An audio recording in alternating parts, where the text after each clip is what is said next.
Uncle Charlie's fries. So I reach across the table. Why do fries taste better when they're not yours? Open for sharing. Open for anything.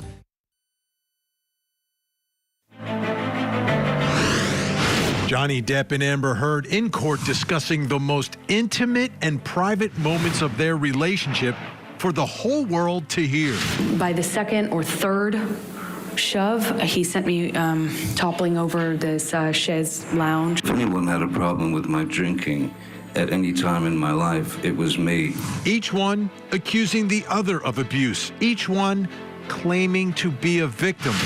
But it's not possible for Amber and Johnny to both be telling the truth. One of them is lying, and it's up to the jury to figure it out. She threw the large bottle, and it made contact and shattered. He said, "Look what you made me do. I did this for you," something to that effect. This hour, we bring in a team of deception detectors to evaluate the testimony, break down the body language, and examine the voices of Johnny Depp and Amber Heard.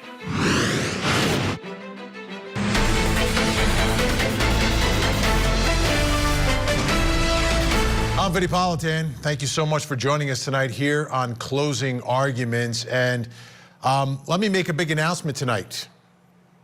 A verdict has been reached already on TikTok and social media in Johnny Depp versus Amber Heard. It's an overwhelming verdict that Amber Heard is not telling the truth, that she is lying. That's what folks are saying. I mean, you've seen it. You may have written some of it yourself, as a matter of fact. But it's really, I would say, unprecedented, but it's not unprecedented. I've seen a reaction like this before in cases that I've covered, where the reaction on social media has been extremely one-sided. The last time in a big case like this social media explosion, was Jodi Arias. And in that case, that overwhelming response of people watching and listening, social media got it right. They absolutely got it right. Jodi Arias was convicted of the murder, and from the moment she opened her mouth on the witness stand till 17 days later when she finally closed it, the response was overwhelmingly, Jodi Arias is guilty. Jodi Arias is lying on the witness stand. We can tell. Her lips are moving. That's what happened in that case. But let me tell you, social media is not always in sync with the jury inside a courtroom. There was another case, not going to mention it, not going to put her picture up, not going to give her any publicity tonight, but you know which one I'm talking about. It happened before Jodi Arias, happened after O.J. Simpson, happened down in Florida. There was a little girl who went missing. Her mom never reported it. Her mom ended up facing the death penalty for the murder of that little girl. And overwhelmingly, the response on social media and the folks who showed up at the courthouse was, this woman is guilty. That woman never testified, though, so we never really evaluated her testimony, but we did evaluate all the other lies that she told to police, investigators, her mother, and everyone else. But in that case, the jury saw it one way, social media saw it another way. Back to Johnny Depp and Amber Heard.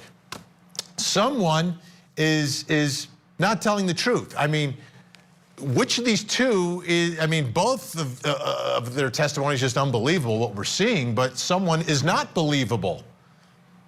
And you know, the jury has to figure it out. That's their job. And they will, at some point, render their verdict on which of these two they do not believe. But tonight, here on Closing Arguments, we're going to bring in our own guests, our own deception detectors, who will, based upon their experience, their vast experience, take a look, take a listen to what Amber Heard is saying, what Johnny Depp is saying, and tonight give us their opinions about what is happening on that witness stand and what is happening inside that courtroom in Fairfax County, Virginia. Joining us tonight, first in Orlando, Florida, jury consultant, human behavior expert Susan Constantine. In Loveland, Colorado, statement analyst expert Lieutenant Robert Schaefer. And in Bradenton, Florida, voice stress analysis expert Jerry Crotty. Welcome to you all. I know you all know each other very well. Glad to have you here. We've got I don't know if this is going to be easy. I don't know if this is going to be difficult, but let's get to work. Let's begin with Amber Heard. And this is really one of the moments everyone is talking about. It's where she's accusing Johnny Depp, her husband, of sexually assaulting her with a bottle. Let's watch, and then when we come back, I want to hear what everyone has to say about what we just heard.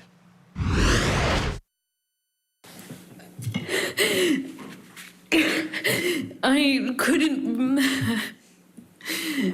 breathe. I couldn't get through to him. I couldn't get up. I couldn't get up. And I don't know how that ended. I don't know how. I don't know what happened next. I don't understand this.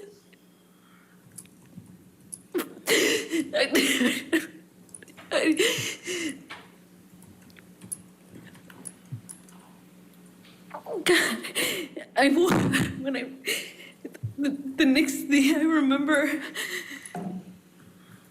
I was bent over backwards on the bar, meaning my chest was up. I was staring at the blue lights, and my chest was on this. My back was on the countertops, and I thought he was punching me. I thought he was. I'm sorry.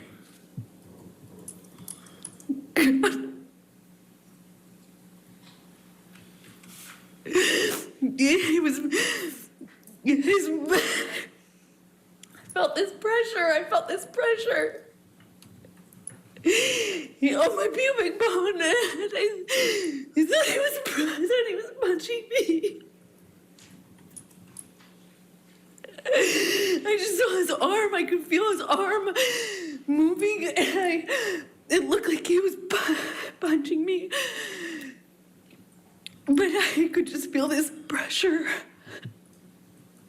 It was like it kept hitting him. It didn't feel pain. It was just a pressure on my pubic bone, and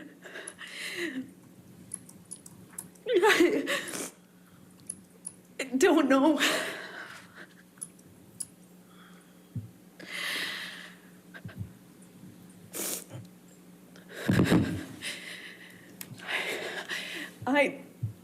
I don't remember what I said. I just remember being really still, not wanting to move. I remember looking around the room. I remember looking at all the broken bottles, broken glass. And I remember that it's just not wanting to move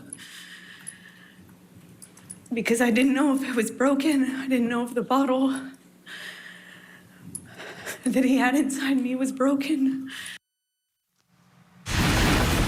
Such an important moment in this trial. Ladies first, Susan, go ahead. Tell me what you've noticed, what you picked up there, and what you're detecting. Yes, first of all, I want to preface that to all those out there that have been victims of domestic violence, I hope that this does not cause any triggers for you. So we are not here to cast blame, but rather to get down to the facts and evaluate the truthfulness of these statements. So when I'm watching the body language of Amber Heard telling the story, I want to share with you a little background here. First of all, I watched her through the entire trial, and here are the standouts. First, I don't generally see her crying. She tends to be more histrionic and when she's sharing things. Usually emotion, especially when somebody's been victimized, happens at the end. not so much during this entire process. It seems to be on one speed. So when you're watching her, when I'm watching her body language, her expressions are very extreme and animated. And that seems to stand out throughout the entire process. Or she's telling the story. So when she's talking about that she was on her back and she's looking up, you would assume that she would motion herself back. She would push her chest up because she's saying her chest was up and the light was coming down. The blue light was. What's happening is that her gestures and her movements are not congruent with her words. And I often see this with Amber Heard throughout this testimony. So her face gets very flushed when she's talking about, is kind of hyping herself up again, the lack of gesturing on point. And also too, is that she can't seem to remember, and there's another point where she's talking about, she's shaking her head no. So a lot of what she's talking about is incongruent. So at this point, I'm not believing that this this actually occurred the way she says it did. Lieutenant Robert Schaefer, a statement analysis expert. What are your thoughts about what she's saying here about this bottle and the sexual assault? Well, thanks for having me. I have the luxury of not having to watch Amber Heard. I simply listen to what she has to say. So where Susan looks at body language, I strictly look at what words are coming out of her mouth and what do those words mean. She has a tendency to abandon information, which means she'll start a thought and then not finish it and then begin a second thought. So she catches herself seemingly about to say something and then realizes, oh, I better not say that. I don't want somebody to know that. It doesn't serve my purpose, and abandons that thought and goes to a different one. And she does that on a fairly regular basis. One thing about the content of her story is that she's describing an event that took a pretty significant period of time. And if you think about it, let's just say it's 5-10 minutes, maybe it's longer, but something is going to be said during that conversation or during that event. And she offers no verbal or description of any verbal interaction between she and Mr. Depp. There's definitely information missing from her story. There's, again, it's more of a technicality, but she does offer some of the information in this portion of her story in what we call passive language. And passive language is telling a story in such a way that it doesn't, as though something happened all by itself. There's no cause of the action. And in the statement analysis world, that equates to a significant degree of deception, trying to either conceal someone's identity or a serious lack of commitment to the information that they're offering. So across the board, when if you want to say score her out on this piece of testimony, I'd have to say that her intent is to mislead the listener. That's not to say something didn't happen. I feel very confident this is based in an event that actually happened, but it is not, it didn't happen the way that she said. She's intending to mislead the listener. Jerry Crotty, voice stress analyst expert, your thoughts about what we just saw and heard. So I use the computer voice stress analyzer in order to capture the voice to see if there's any stress that's associated with deception. Because she is crying so much and obviously her voice is very distorted, I wasn't able to capture any patterns from this particular clip. Gotcha. Well, we have another shorter clip, and Lieutenant, this may add to your analysis because Amber Heard here is quoting what Johnny Depp is saying during this alleged attack. So let's take a listen to this shorter clip. Do you recall what Mr. Depp was saying to you when he had the bottle and was pushing it against your pubic bone? He said that he'd kill me. I'll kill you. He said it to me over and over again. He said, I'll kill you. Lieutenant, anything there add to your analysis of her description of the event? Not in terms of the language that she used, but she is inconsistent with a previous part of her testimony where she says, "I don't remember what he said."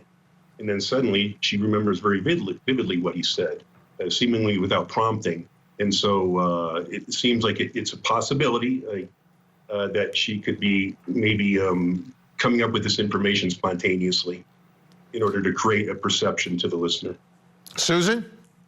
Yes, and then her shoulders come in and she loses her confidence. So when a person does that, she's kind of come small, which you would think that could be associated with what this actually occurred. She's saying that it did. But the fact that she lost her confidence really quick, and then she also shows anger in her mouth, and we often see that her lips will become more pressed when she's saying he's going to kill me. But it's just not consistent with what she says. I mean, the bottle, she said, was pressed up against her pelvic bone or her pubic bone, and then it was causing this pressure. But she doesn't move her gestures. You don't see her gesturing with her words to make the story complete. It's like a mime. A mime should be able to, and the body naturally does it, when you're telling a story that's truthful, everything goes in sync. And it's not in sync. So in my opinion, it didn't happen the way she said it happened. She's adding additional information or leaving out critical information. And I wanted to follow up on that because that seems to be a theme here, right? That is this a potential for exaggeration? Is it a potential for changing the circumstances and everyone's role in what's happening? Because for jurors, I think it's going to be significant to understand, well, abuse is abuse, whether it's to the level that she's saying or something less. So could you clarify that just a little bit, Susan? Yeah, so one of the things that I want to explain to you is that she was diagnosed by one of the experts with borderline personality disorder and also the histrionic personality disorder. Those specific disorders show that what the characteristics of how she's explaining things are in sync with what those illnesses are. So when she's explaining this, the natural tendency is to exaggerate because it's very attention seeking. She's in performance, so she wants to really get people on board with her to see her side of it. But the problem is it's so far out there. Her emotions are so far in the extreme that it loses every bit of the credibility. So to your point, Vinnie, no, I do not believe that the bottle was pressed up against her pelvic and that he was inserting it or abusing her with it. No, I do not. Okay, we've got a lot more to get to. We're doing this the whole hour, folks. Susan Constantine, Lieutenant Robert Schaefer, Jerry Crotty staying with us. When we return, we're going to talk about Johnny Depp's finger. And in there are two completely different stories. Which one is more credible, Johnny Depp's version or Amber Heard's? We'll find out when we return.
escalated and escalated, and it turned into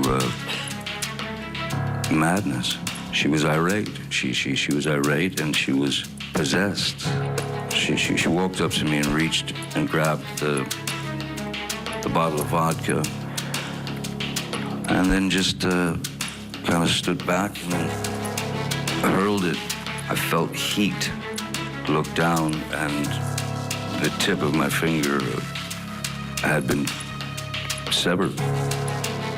And I knew in my mind and in my heart, this is not life.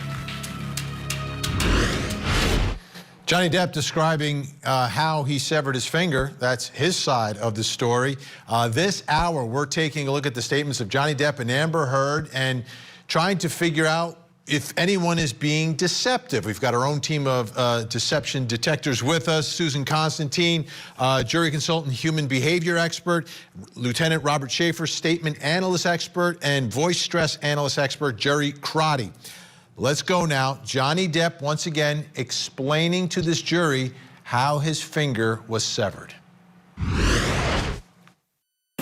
And my hand is on the edge of the bar, like that, you know, leaning over, the fingers like that, and she threw the large bottle, and it made contact and shattered everywhere. And I honestly didn't feel the pain at first at all. I felt no pain whatsoever. What I felt was, I felt heat. I felt heat, and I felt as if something were dripping down my hand, you know. And then I looked down and realized that the tip of my finger had been severed. Okay, Jerry Crotty, want to begin with you, voice stress analyst, expert. What does that reveal? Anything here? Yes, when Johnny Depp is speaking, there's no stress involved with anything except for two words, and that's when he said shattered everywhere. That might have been just the way he was trying to describe it, and that's how it came out. So essentially, sometimes what we see with voice stress is that sometimes when the human brain slows down and tries to figure out some words, we'll see a little bit of stress with that. But as he goes through his entire statement, actually the voice is actually performing as it should. There's no stress associated with anything he's saying until he gets to the part where he talks about how it had shattered everywhere, and then all of a sudden there's this extreme amount of stress, and then after that it goes right away. If you were to ask me, my opinion is he's telling the truth. Lieutenant Robert Schaefer, what do you think about, you analyzed the statement here, what'd you come up with here? This was a difficult portion to analyze because I had to take into consideration that he's been telling this story for years, and there's a lot of coaching that's involved. There's a lot of teaching him how to tell a story, and trying to cut through that is difficult. We do best, I do best, an analyst does when we get that story fresh out of their mind right after the incident happens. All the other indicators would suggest that his story is from memory and that he is accurately recalling the story from memory and not altering that memory in order to mislead the reader. I had the impression there was a little bit of, he sensationalized things a little bit. I actually looked at the entire portion of that testimony, not just that clip that you showed there. And when we see the extended one, there's a lot of other indicators that he is recalling from memory, and that his story is generally truthful. There is some little bit of embellishment, some exaggeration, and sensationalizing some things, but his story is generally reliable. Susan Constantine, what did you see from Johnny Depp in recalling how his finger was severed? Yes, and so kind of to speak to what Jerry and Bob are talking about too, when he's talking about memory, you know, people are telling the truth when they are talking about something that is in the past. They bring the past forward. When they start to speak in present tense, we know that there's embellishment. And here's the other things. Everybody lies, Vinnie. Everyone does. So in this case, they exaggerate a little bit, kind of goes off the scales, and it comes back. But overall, the entire statement, in my opinion, was truthful. So when I'm watching his body language, he's illustrating about this bottle, and it's being flung at him. He's actually making the gestures, and he's moving exactly in sync with the words. So what I'm looking at is he punctuating those words on point? Is he punctuating on syllable? And is his body language following the same pattern and movement as his words? And yes, I found that it was truthful. And to the point of shattered, shattered can be big here, but he does become more grandiose. So the bigger and wider the gestures, the larger and bigger and more grandiose it becomes. Here's Amber Heard talking about the same finger. He was standing at the office desk. He had his hand wrapped in this like rags, or bandana rags, and I think he took them down or somehow showed me, and he said, "Look what you made me do. I did this for you," something to that effect. And I kind of put together, it was covered in paint, and I put together that that's like he was using his finger. I quickly became aware that that's what he was using as a paintbrush, even though there was lots of paintbrushes around. And we didn't have any sort of like coherent conversation, as you can imagine. I figured out he was missing a finger. He kind of held it up, and I said, "What did you do? When? Like, what did you do? When?" And I realized in my head that there had been many hours since this probably happened, assuming that that was happened with the phone. In any case, I knew it had been way too long, that he had had this blood, that he was bleeding, and I said, "I'm gonna call 911 if you don't call Jerry now." I still don't recall which of us called Jerry Judge, his security.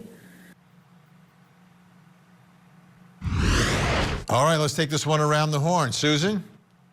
Oh, I thought of like the O.J. Simpson case was like, here's the glove, here it is. She says that he was barely showing it, but she puts her hands up here. There were multiple indicators that she was being deceptive. Lieutenant Robert Schaefer. I got mixed messages with this one. She had a lot of specific verbal communication going on. She said this, he said that, and that kind of communication makes up about 10% of a person's story. 90% is what happened, what they saw. 10% is what they heard. And so when, contrary to what she did with the last segment, where there was none, she actually offered quite a bit on this one. However, she had made what I would consider a fatal flaw when it comes to deception, and that is she used the word "we." And not to get into the weeds into this too much, but your subconscious reserves the word "we" for good circumstances. "We" is considered when your mind is selecting the words for your mouth to speak. It picks the right word for the situation. And the word "we" means, from a statement analysis perspective, a good, close relationship, willing participants, and generally a positive atmosphere. So when she said the word "we," that's misused. It's not coming from memory. It's coming from some other source of information. And in the statement analyst world, that's a fatal flaw. And so that sinks her ship right there. Jerry Crotty, any stress on the voice? Yeah, I can tell you that they have a lot of paintbrushes. Other than that, after that, it pretty much goes downhill from there. So yes, there's a lot of stress in that statement that she's probably sprinkling in a little bit of the truth, and she's also embellishing it, and she's also just making it up as she goes. All right, our experts staying with us. When we come back, 2 more of Amber Heard's allegations, the slap and the headbutt. Don't go anywhere.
he sits down in front of me at one point, and because I'm not answering him, I was looking out of the window, and he slaps my face. And his friend is in our proximity. And it didn't hurt my face. It just felt embarrassed that he would do that to me in front of people. It was the first time that anything like that had happened in front of somebody. As I'm walking away, slowly, trying not to be, I was being very deliberate about my movements, wasn't saying anything, I wasn't engaging. I am walking away from him slowly, and he tells me to hurry the up. Hurry up. And I just look at him one more time, wanting to penetrate the monster to see the man that I love underneath that. The man I loved. And he tells me to hurry up again. And I pull my gaze away from him. I walk away from him. My back is turned to him, and I feel this boot in my back. He just kicked me in the back. I fell to the floor. I caught myself on the floor, and I just felt like I was looking at the floor of the plane felt like a long time. Amber Heard describing the first time that she is assaulted in front of anyone. It was on the plane. Let's bring back in our deception detectors. Susan Constantine, what do you see, what do you hear in this part of her testimony? So what I'm watching here is she's talking about that she is now face to face with Johnny, or she's looking out the window. She doesn't turn her head as if she's looking out the window, but she says that he slaps her. But she doesn't use a gesture that she's being slapped. So that part of it is incongruent. The other parts, what I want to share with you is you see a lot of disgust and scorn. That's very consistent with someone that has a histrionic personality disorder. In fact, they show a lot of anger, scorn, and disgust all together, and disgust being the strongest one. But the other part of it is too that she says that she felt a boot. Now, when she says that, she says a boot, which is very pungent, but she says felt, which is not incongruent with boot. It's the opposite. Strong strength, but it's just a feeling. And then all of a sudden she questions herself that whether this was a boot, and she ended up on the floor. There's all kinds of information here that, you put yourself in that situation where if you were there, what would your body be doing if somebody kicked you in the back? You would be flying on the floor, and she never talks about what she hit anything, or was her face bruised or whatever. So again, here we are talking about a situation that probably occurred, that she was looking out the window. We don't know whether he slapped her because he doesn't show the slapping effect. And also the other part of the boot, there's no action, there's no movement in her body when she's describing it. So that's incongruent. Jerry Crotty, anything in the voice? Yes, so she's talking about the slap on the plane. It starts out really well. There's no stress associated with any of this. Then she starts to build up to the slap. That's when you start to see a little bit of stress. Is it enough to say that there's something there? Not necessarily. There is some stress. It could just be from the situation that caused it. However, when I get down to the boot incident, that is showing up on the charts very clearly. That incident on the word boot. I'm pretty sure I've only seen one other chart look like that when someone is being deceptive. And so at that area there is where she starts to fall apart based on her stress from the voice. Lieutenant Robert Schaefer. Yeah, lots of problems with this portion of her testimony. And the biggest one is when she describes the violent acts, the slaps and the booting and the kicking, she tells it in present tense. And that's significant because that's when your memory releases information, when you're telling the story, it's always told in past tense. It's an event that happened in the past. So when she tells those portions of her story in the present tense, it means it's not coming from memory. It's being generated from some other source. It's a very serious lack of confidence we have in that information. Let's get to one more statement by Amber Heard, an allegation of being head-butted in the face. Let's take a listen. I remember Johnny asking me if I wanted to go. And he did that thing where he's like challenging me. He said it in that way, challenging me to stand up and get back up. And when I did, he said, "Oh, you really want to go now, tough guy?" Shut me back down. "Oh, you really want to go, huh? Oh, you're so tough." I stood back up again. This time he hits me in the face. I stand back up and look him right in the eyes. And it was just a really still moment. I'll never forget it. Really still. I stood up and he said, "You want to go again, tough guy?" And I just looked right at him, just looked right at his face. And he balled up his fists, leaned back, and headbutted me square in the nose. Just right as I stood in front of him. All right, Susan, she did the headbutt. Yes. Is that good? Yep, she did. Yes, now that actually is good. She actually leaned back. The forceful of it shows that there was some sort of action that occurred. And then she does a grooming gesture. So she kind of takes her hand and she touches her hair, which makes her feel a little bit uncomfortable. But then she talks about that, when he's on top of her, he's grabbing her hair. There's no movement with it. Again, he's not grabbing my hair. He's not pulling me along. He's not dragging me along. None of those things, again, are congruent. So I know when I'm listening to this, I think there's some truth to this. Okay, when we come back, Johnny Depp, is he being deceptive? We'll take a look and a listen to a couple of his statements. Don't go away.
characterization of my substance, quote-unquote substance abuse that's been delivered by Ms. Heard is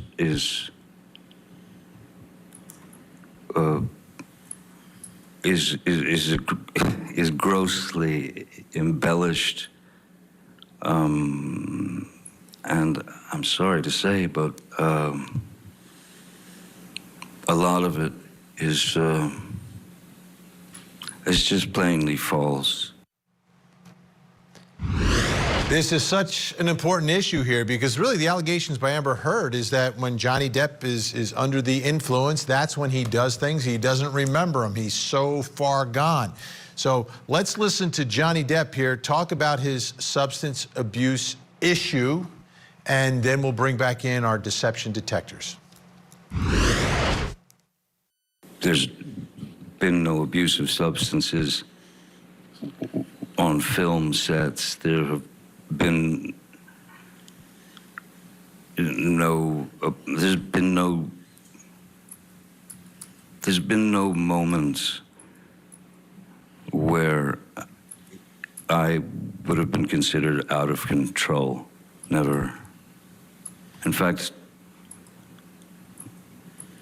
it's not been mentioned. I'm sure they don't want to mention it, but I remember that because when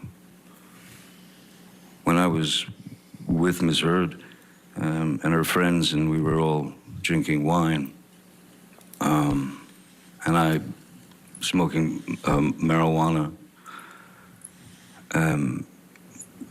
they used to tease me because of what they said was a ludicrous tolerance, because I never appeared loaded or high. Okay, let's bring back in our deception detectors. Susan Constantine, Lieutenant Robert Schaefer, Jerry Crotty. Lieutenant, what do you think? I think he's lying. Yeah, they might disagree with me, but here's why. From a language perspective specifically, he said there was no abuse of substances on the film set. That's passive language, and it is completely unreliable. And most of this testimony revolves around his definition of the word abuse. I'm sure he doesn't view it as abuse. That's maybe his way of life, and maybe he's in total denial. But it's his definition of what is abuse that makes him able to tell a technical truth. It's true by his definition, but probably not by other people's. Jerry, how about his voice? A little stress? Yes, absolutely.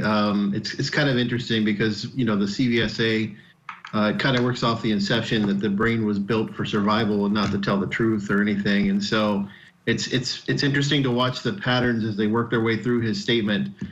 He starts out very stressed out, trying to figure out which words to use. You can also hear him stumbling in the beginning. And then all of a sudden, when he gets to the substance, he starts to rationalize it. And he starts to basically use terms of like, well, it's not abuse to me. That's exactly what he's trying to say. And then as you watch the patterns go through, you see the stress go up and down, because as he starts out, he doesn't know how to answer that question, and he's very stressed about it. And then as he starts to rationalize, you start to see the stress begin to dissipate on his story. All right, let's get to the final statement. This is a big one, because this is really what the whole case is about. Johnny Depp, does he ever strike Amber Heard? Let's listen. There were arguments and things of that nature, but never did I myself reach the point of striking Miss Heard in any way, nor have I ever struck any woman in my life. Susan Constantine, I'll begin with you. You know, there watching that is really painful because he's really uncomfortable. You almost kind of see him, he's got almost like a stiff neck when he's looking around, and he's really feeling a lot of internal anxiety when he's walking through this. And there has been altercations. I believe there has been. To what degree, it's uncertain. But I can tell you, watching his body language there with his facial expressions, his uneasiness, his stressors in his forehead, he's looking over to the way he's looking at the jury, something occurred, whether it was an all-in-all fight, but definitely there is some background here. Lieutenant? Yeah, he has Jodi Arias-itis in this segment here. Anytime you use this many words to say something you could have said in this many words, it's significant. He goes on and on and on when all he needed to say was, I didn't ever strike Amber. And again, we get back to word definitions. What does he mean by strike? There's lots of words he could have used, and he could be rationalizing this in his mind that what he did doesn't qualify. And if I'm not mistaken, there's another video clip out there where he's talking about, hey, I didn't punch you, I hit you. He himself uses definitions to rationalize his behavior. Yeah, So I think that audio you're referring to, though, is actually her. That's Amber Heard saying, and Okay. they're having the whole conversation back and forth. Okay, Jerry Crotty, how's his voice in this part where he's saying, I did not hit Amber Heard, I have never hit any woman in the world? I think it would have been better if he would have chose the word hit instead of strike, because when you look at the stress that he's anticipating the word, you can tell that he rationalizes that again. And basically what I'm looking for is the stress builds throughout the statement until he gets to the point. He has this kind of weird long pause trying to figure out how to say this without coming off as he's actually hit her. And so he uses the word strike. And in both times he used the words striking and struck, and both of those words caused a lot of stress in his statement. But you do see it build throughout up to that point, and then it kind of dissipates a little bit as he's trying to figure out the word, and then all of a sudden when he gets to the word, it still bothers him that he has to use that word. Fascinating hour. Susan Constantine, Lieutenant Robert Schaefer, Jerry Crotty, thank you so much for joining us tonight. Your time is valuable. Your insight is incredible. We'll see you again real soon. Thank you so much. Thank you. Thank you. Okay, folks, when we come back next week, Monday, back on the stand. Amber Heard will be back on the stand and eventually facing cross-examination. Could happen as early as Monday afternoon. What is that going to look like? What is that going to sound like? Will it look anything like her deposition? Think Tank next.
gavel-to-gavel.com.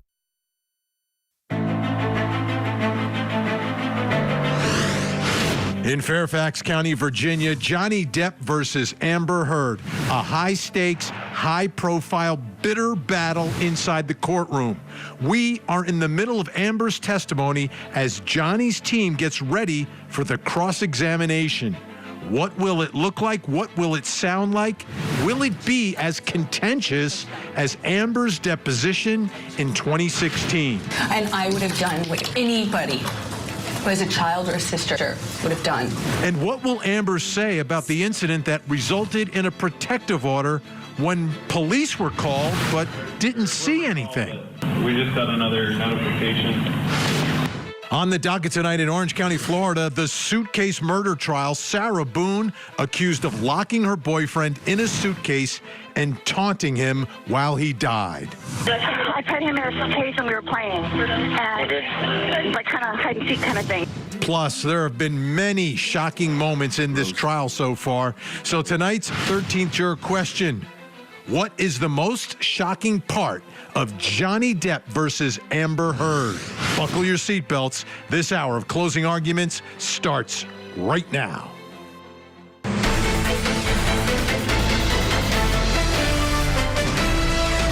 I'm Vinnie Politan. Thank you so much for joining us tonight here on Closing Arguments. We're getting closer and closer.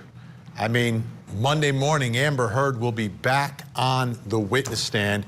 Remember, she's still on direct examination, still telling her story. She hasn't gotten all the way through it.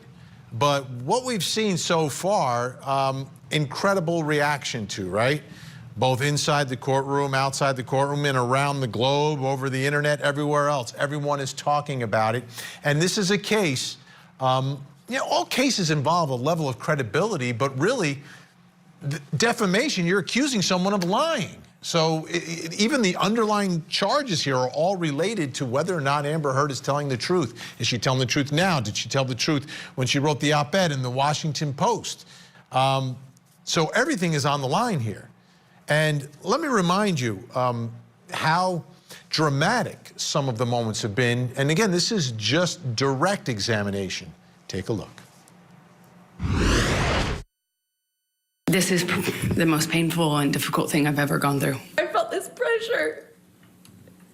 He owned my pubic bone, and he thought he was punching me. I just saw his arm. I could feel his arm moving, and it looked like he was punching me. He said that he'd kill me. So I'll kill you. He said it to me over and over again. He said, I'll kill you. Screaming the same thing. I hate you. You ruined my life.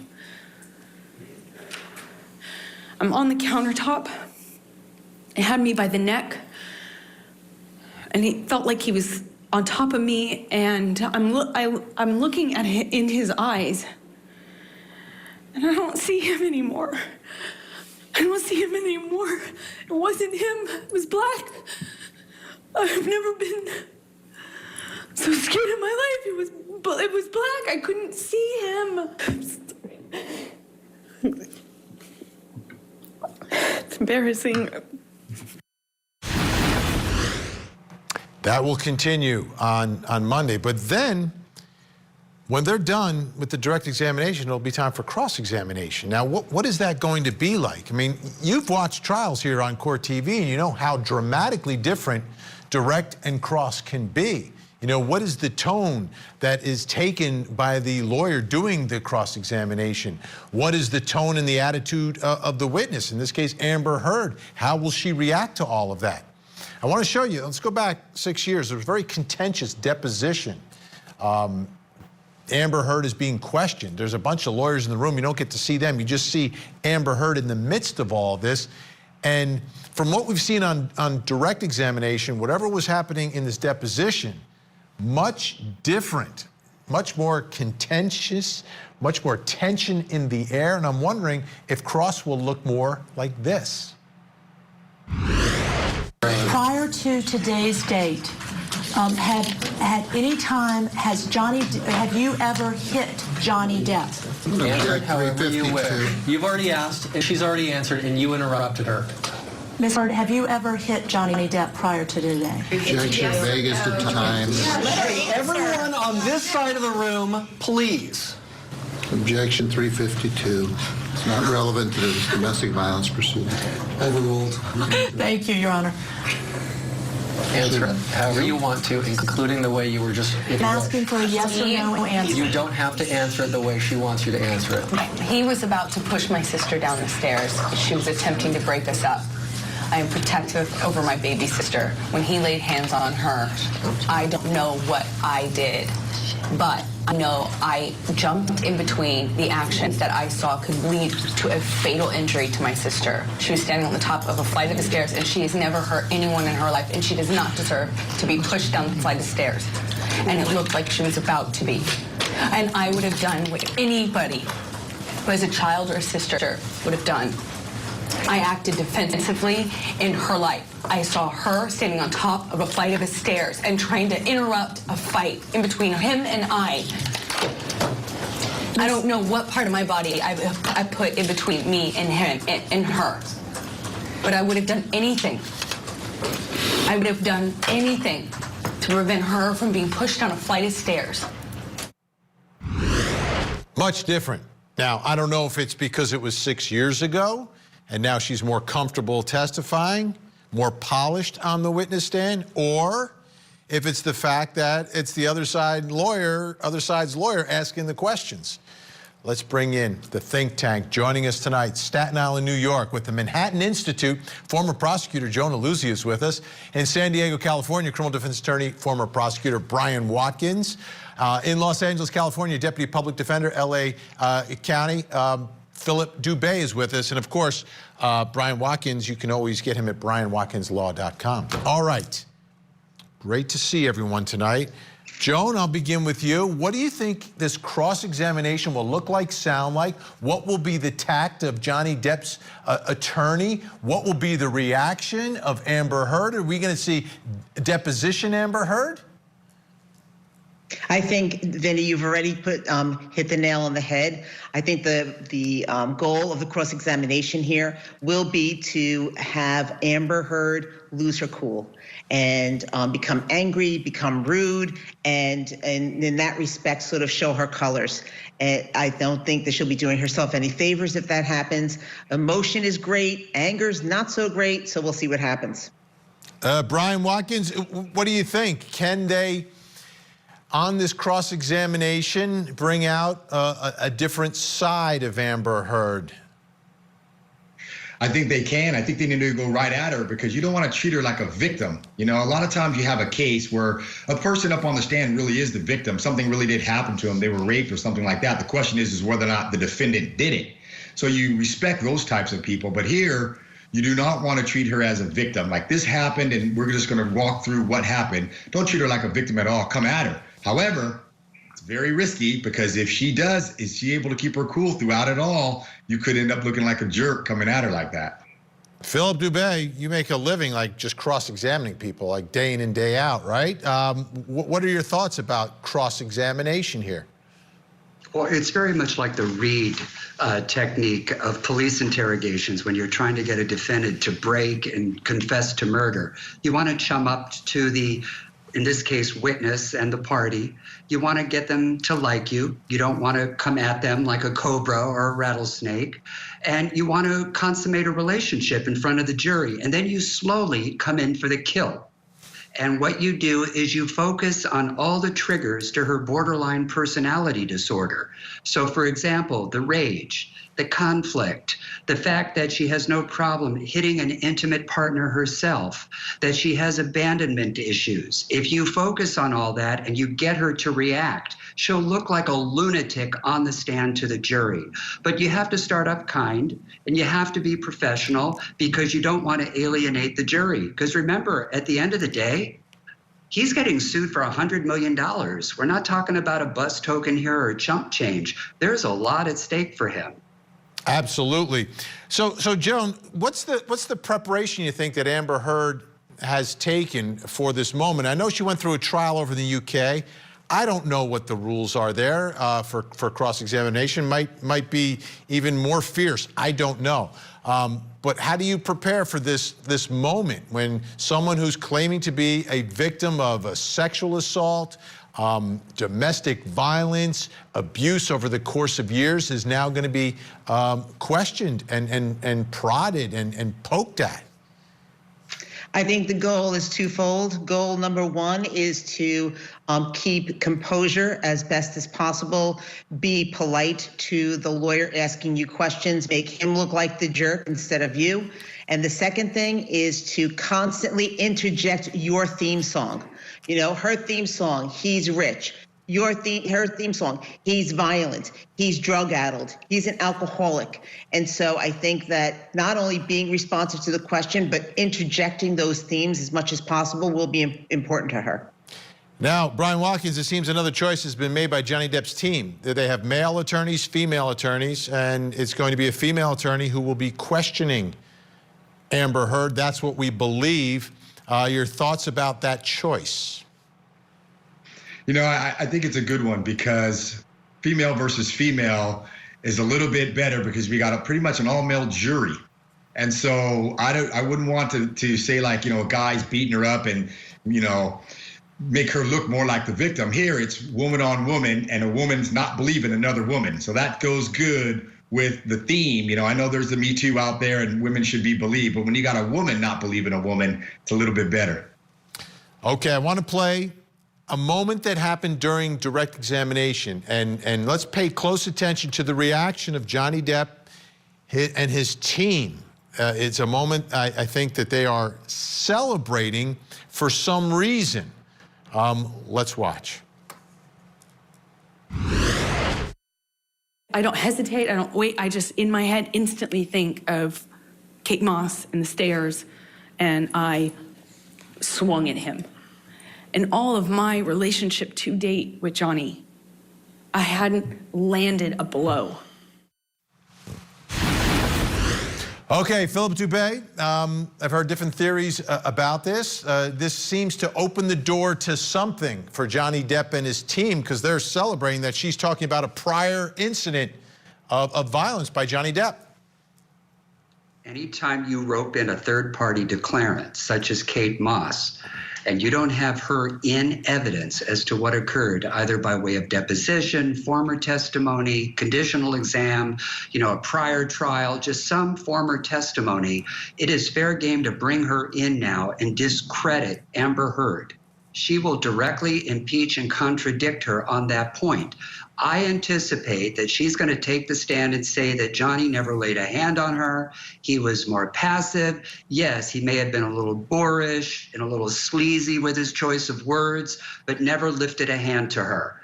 And if that's the case, remember, his reputation is being sullied because of accusations involving being a wife beater, not because he has a potty mouth. And that's going to be the ultimate test. If Kate comes in and says, no way, he never, ever showed any physical aggression toward me, Amber Heard's going to look like a big fat liar. Joan, some folks online are wondering whether or not this opened the door for anything that could be done on cross-examination. It seems like it's opening the door to bring in some other witnesses. Does it open the door for anything on cross-examination? Yes, Vinnie, first let me say that I found that display by Johnny Depp's legal team and even Johnny Depp to be so unprofessional. I know that these gentlemen will agree to me, you know, my case is going great. This is my face. My case is going terribly.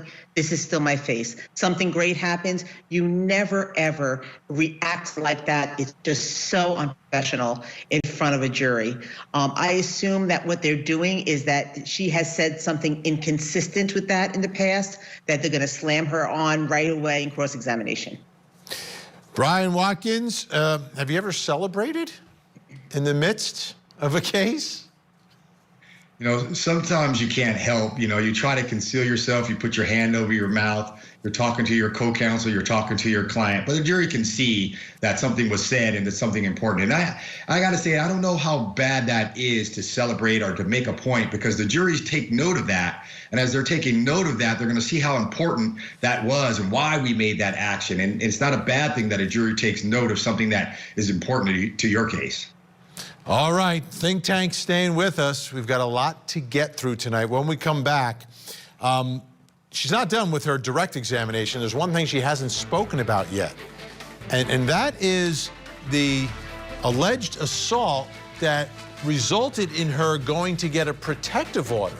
Hasn't spoken about that yet. That should be coming up Monday.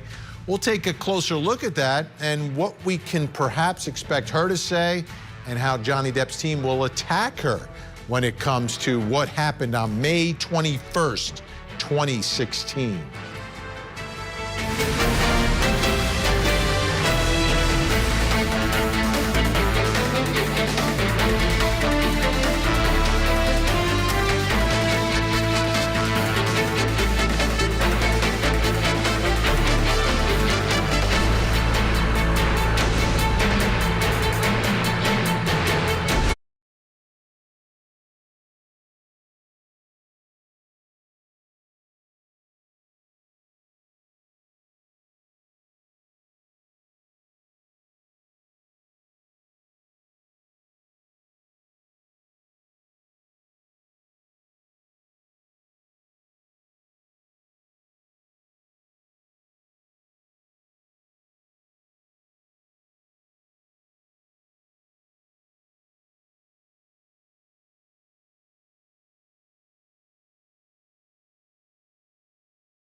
our helpline now.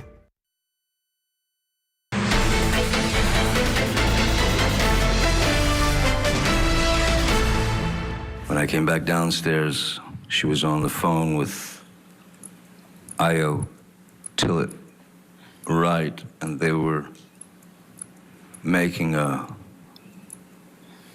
wonderful point of just how funny it was that I thought that some human being had actually dropped a grumpy, pardon the term, onto the bed, and they were yucking it up. They were laughing about the whole thing, and I grabbed the phone and I said to Io, "You can have her now. She's yours. She's all yours." Right? And then I took the phone and I just bang like that onto that side of the couch was 8 feet long. The other side of the couch is about 6 feet long. I flopped it onto the couch.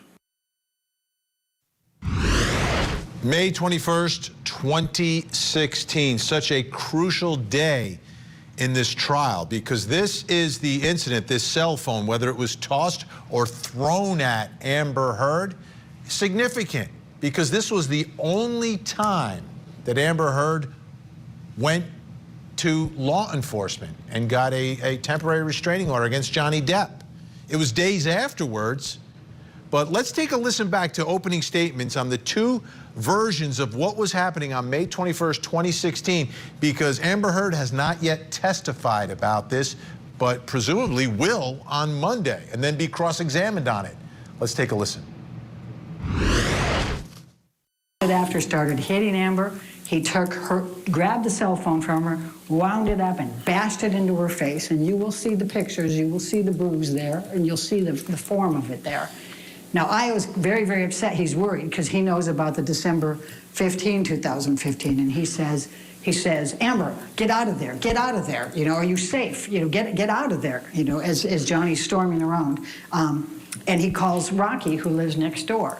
And then he calls 911. And it's not clear, you know, whether Amber said call 911 or he said call 911, but he calls 911. But he's in New York, and he's genuinely concerned for her safety. So he calls 911 there, and he calls a friend in LA and says, please call 911 and just tell them this, so they get somebody there so we can get somebody fast. I don't know what's going on. So the police are called twice, essentially.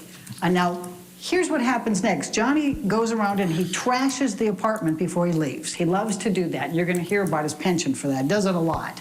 And you'll see a picture of him in the elevator afterwards, leaving with his bodyguards, and he's a little agitated there. And the police are called. You will see pictures of Amber with metadata on them, both before, during, and after the police officers are there. But what happens is Amber calls her attorney, the one that she had consulted after the December 15 event. And the attorney says, if you press charges, they'll arrest him. And Amber says, I can't have that happen. I don't want his kids to know about this. I don't want the public to know. I can't have that happen. So when the police show up, she refuses to cooperate. She says, on the advice of my attorney, I'm not going to cooperate. So Amber goes to get the DV, the domestic violence TRO. You're going to see the letter that her lawyer wrote to Johnny Depp's lawyer that week, telling them that that's what she was going to do but giving them opportunity here to be able to resolve it, to get a mediator, you know, just make sure that she's safe, that she can stay in the residence until they figure things out, that she can drive her vehicle until they figure it out, you know, some attorney's fees, whatever. You're going to see the letter. And so they knew, and it says right in there, she's going to go in on Friday. They chose not to go. They keep saying ex parte, but they chose not to appear, and they knew she was going to appear.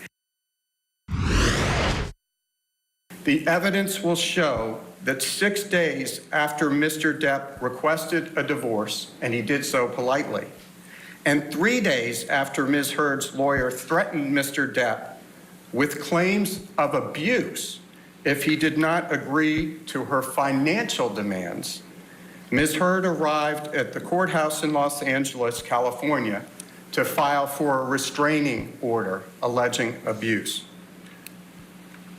Ms. Heard, the evidence will show that Ms. Heard showed up with a mark on her face that mysteriously appeared 6 days after she last saw Mr. Depp. And 6 days before, she publicly filed a request for a domestic violence restraining order alleging abuse. Let's bring back in the think tank, talk about this incident, May 21st, 2016. This is a big one, Brian Watkins. The timeline, the incident happens on the 21st. We're filing for divorce on the 23rd, and then the 27th, we're getting the restraining order, and that's when we're going to law enforcement. That doesn't, doesn't smell right to me. It doesn't. It smells like some lawyers were involved in the situation. Some lawyers were involved in the decision making. It wasn't something that was spontaneous and a reaction to some traumatic event that happened to her. And I think that Johnny Depp's lawyers can bring that out. This was very cold and calculated financial move to get the big chunk of the divorce versus a traumatic event that scared her so much that she had to run to the police and get a restraining order. So it takes away the whole emotional impact of that incident when it's done by when a lawyer is advising you to do it. Yeah, Philip, I don't like this, but they're going to have to deal with it. She still has to testify about it, right? Of course. You know, Vinnie, viewers, think tank, the whole spirit behind a TRO is that you're in an emergency domestic violence situation. And the fact that she conveniently waited until she convened with counsel to plan a divorce and an exit strategy looks like a setup.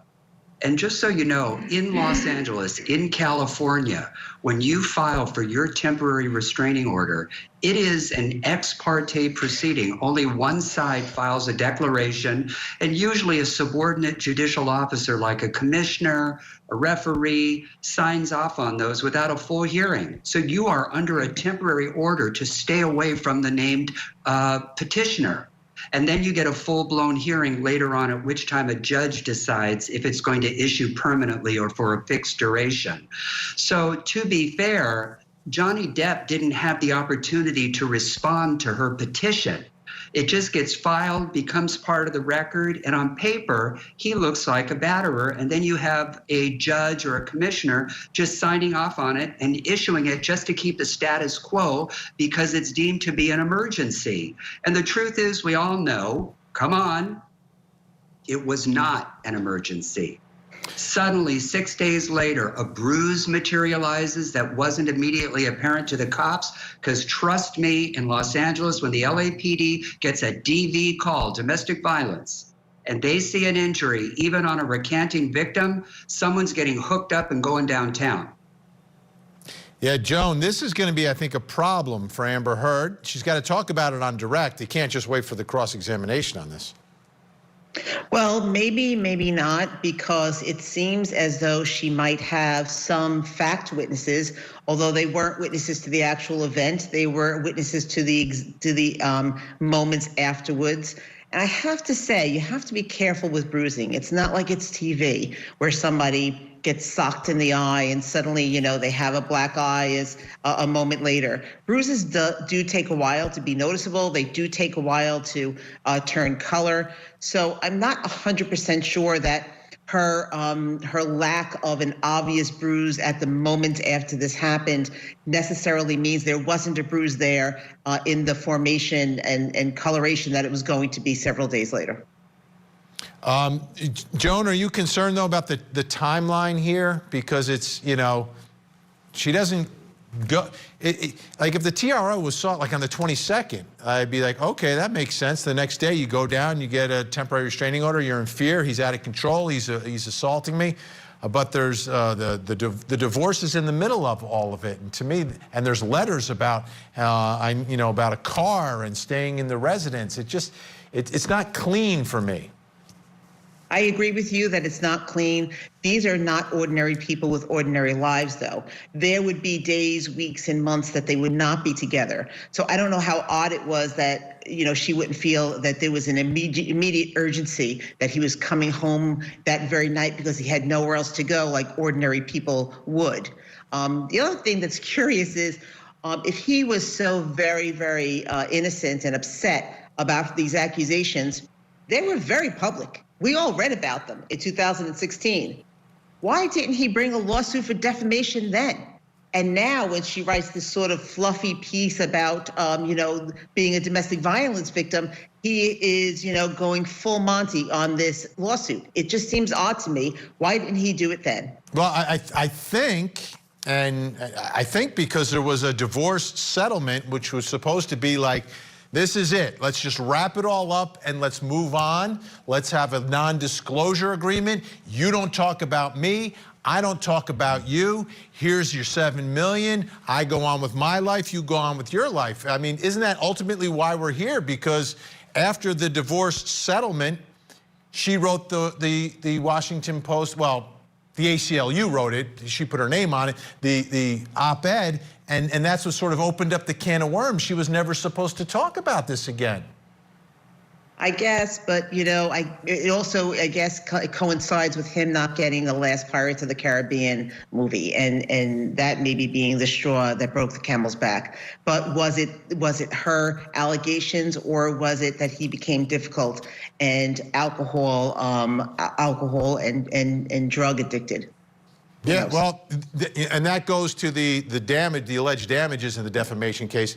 I personally think, though, he got really angry when the Post article came out, because they had seemingly settled everything and sort of moved on in their lives. But I think that's kind of what his testimony is too, Brian, is that, when the Washington Post article came out, that's what kind of stirred everything up again. I mean, if you divorce someone, you have a final settlement agreement, you agree not to talk about each other, and then you do, that's going to ruffle a few feathers.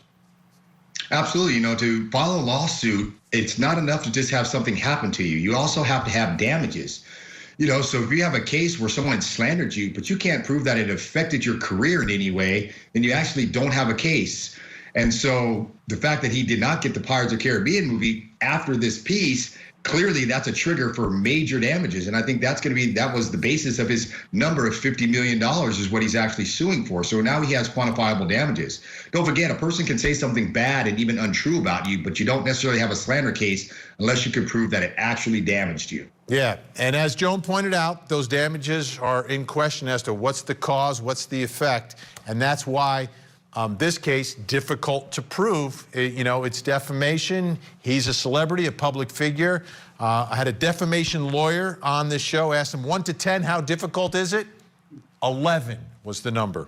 All right, when we come back, another trial that we are tracking here. It's out of Florida, involves a woman named Sarah Boone, the suitcase murder trial. She's accused of locking her boyfriend in a suitcase and then taunting him while he died. Preview next.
docket tonight, a bizarre case out of Florida. Sarah Boone, the defendant. Here's the story of the suitcase murder trial. 911, what is the location of your emergency? It's Monday, February 24th.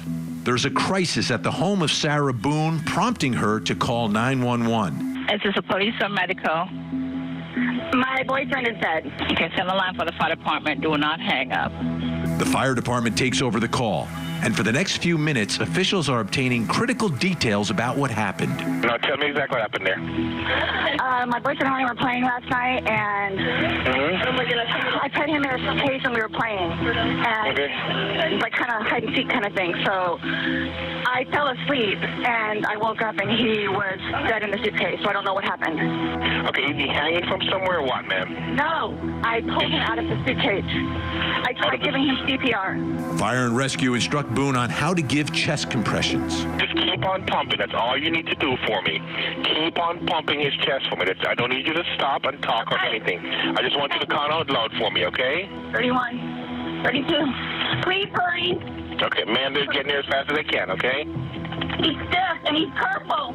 EMS arrived within minutes and advised Boone that her boyfriend, Jorge Torres, had been down too long and there was nothing more they could do.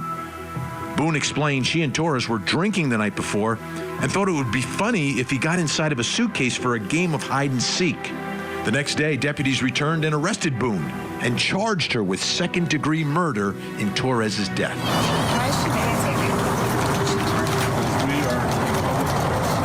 Boone's story about a childhood game gone awry unraveled when investigators say they found video on her cell phone showing Boone taunting and laughing at Torres while he was struggling to get out of the suitcase. Police say he was yelling he couldn't breathe and asking Boone for help. According to police, Boone was captured on video saying, "That's what I feel like when you cheat on me." When confronted with the video, officers say she told them she didn't remember those moments. But to investigators, those moments add up to motive for second-degree murder. Okay, let's bring back in our think tank. Philip Dubé, it's been a while, okay? It's been quite some time. But as I recall, hide and seek works this way. I close my eyes, I count to, 10, 20, and then you go hide somewhere. I don't zip you up into a piece of luggage. I mean, the whole idea that she said we were playing hide and seek, to me, right out of the bat, it was ridiculous. Yeah, and it's not the type of hide and seek where you yell, "Ollie, Ollie, oxen free," because someone's not going to come out and bare their head, or bare their face. But to be fair here, you know what I think the issue for the jury is going to be? It's not about innocence. It's about the degree of murder. I'm not convinced that this is a first-degree murder. This could, under Florida law, qualify as a third-degree murder, which carries up to 15 years, I believe.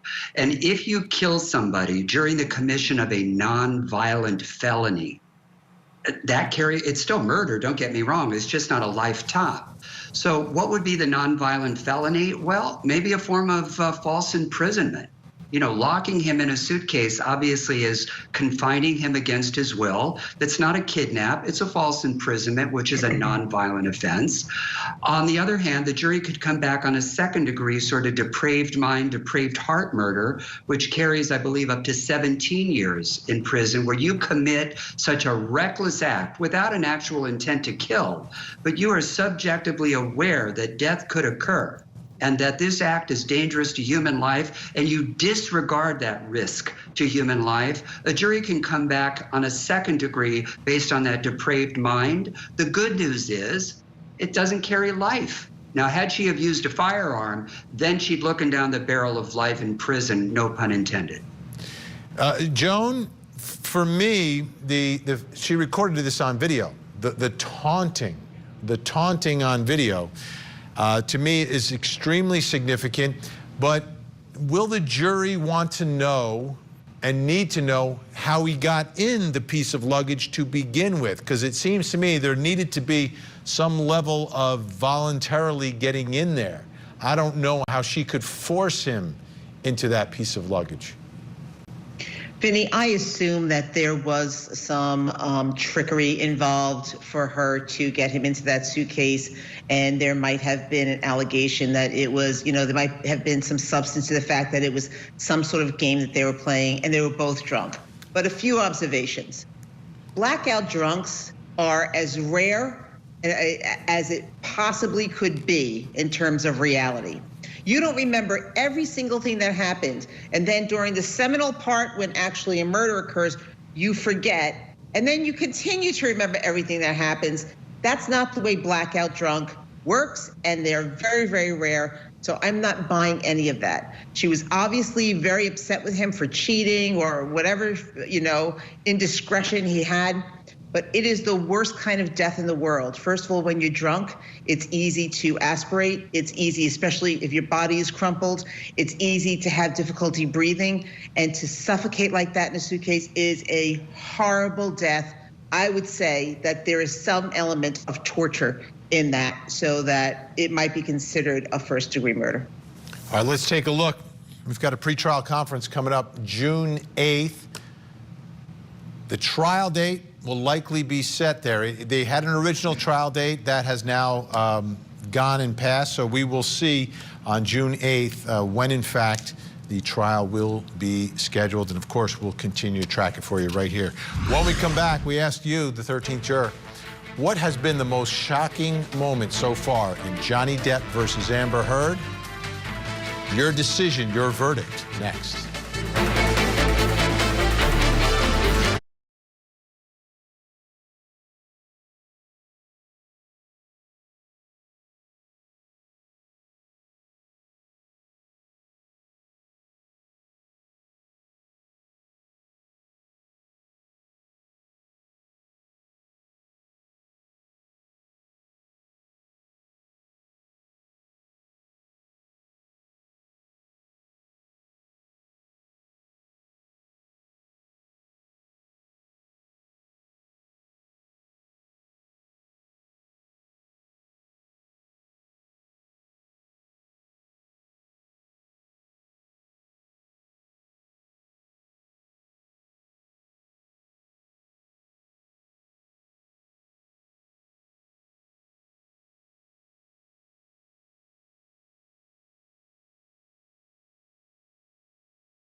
Okay, a lot has happened, a lot of shocking moments during the trial, Johnny Depp versus Amber Heard. I asked you today on social media, from your perspective, what's been the most shocking moment?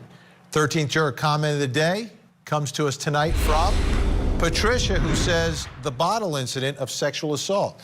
That's really hard to believe. I can understand if there were two other guys holding her down while she was being assaulted, but I just can't picture Johnny doing that and her not kicking and screaming. Unless she just willingly laid there and let him do that, it's hard to believe it ever happened. Let's take one more listen to Amber Heard describing that moment. The next thing I remember, I was bent over backwards on the bar, meaning my chest was up. I was staring at the blue lights and my chest was on this, my back was on the countertops. And I thought he was punching me. I felt this pressure. On my pubic bone. And I thought he was punching me. And I remember that he's just not wanting to move. Because I didn't know if it was broken. I didn't know if the bottle that he had inside me was broken. Let's bring back in the think tank. Brian Watkins, let me ask you, will it be difficult for the jury to believe this the way it's difficult for Patricia to believe this? Absolutely. You go file a restraining order based on a thrown cell phone, but you don't go file a restraining order based on what you just described happened to you. That's a tough one to swallow. I mean, I can't believe your sincerity. Joan? I agree that was the most shocking moment of the trial. But I don't know if alcohol was involved, whether or not her lack of any other definitive action at that moment is necessarily surprising, and that she wouldn't want to report it to somebody else. The sexual assault, if true, is really horrific. It's really horrible. Okay, let's get to the next comment coming to us from Lori, who says the most shocking moment was when she took a grumpy on his bed and tried to blame the Yorkie. Let's take another listen.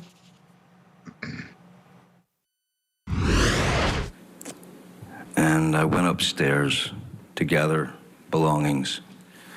When I came back downstairs, she was on the phone with Io Tillett Wright, and they were making a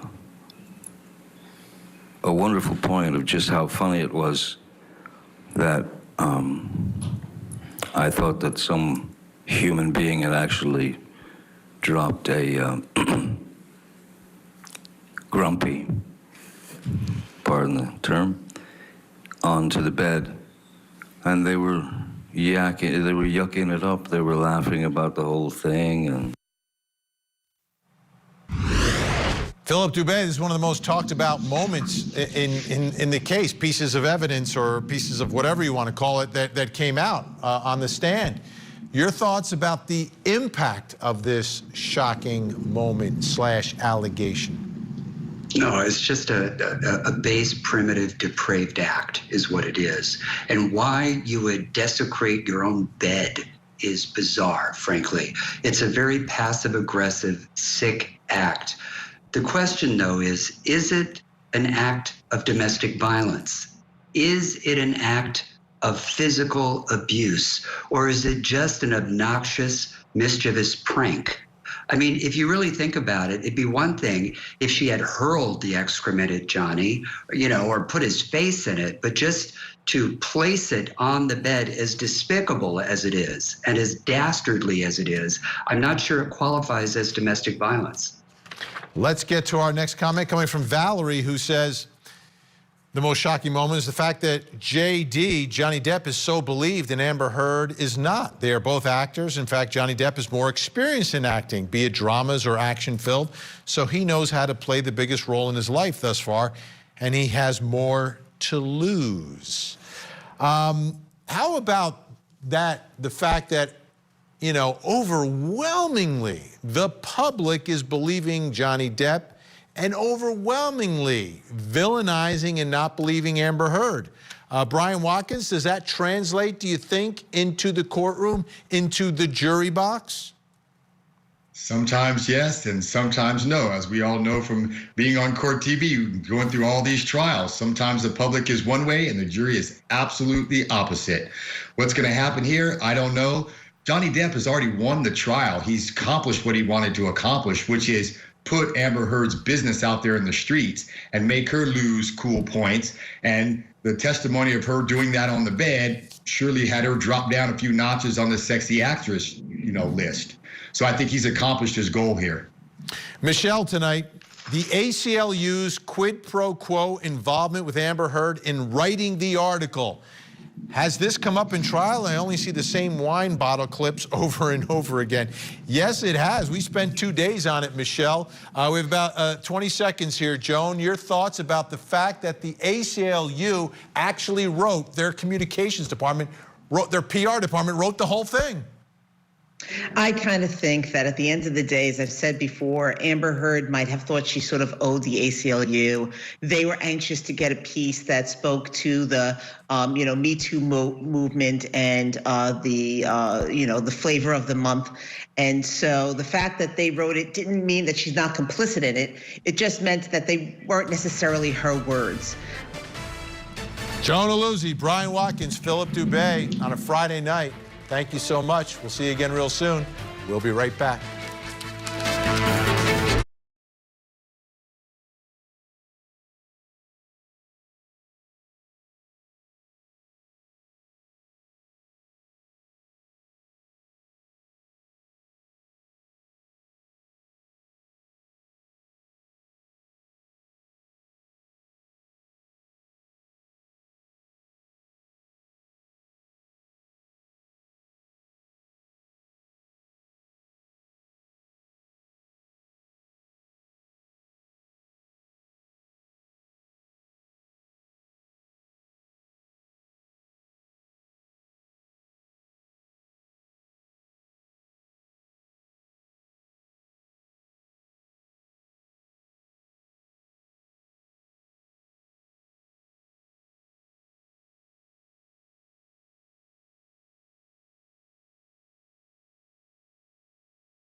Make sure you join us Monday night. We'll have a look at all of Amber Heard's testimony and perhaps that cross-examination. Before we go tonight, though, here's a picture I need to show you of a missing child, Anna Grace Buckaloo, missing from New Braunfels, Texas, just 14 years old, missing since March 21st. Take a look. If you see Anna Grace, please pick up the phone, call 911, 1-800-THE-LOST STORY. You can call the local sheriff. The number is on the screen below us. That's it, folks. I'm Vinnie Politan. Thank you for watching. Have a great night. And as always, don't forget to hug the kids.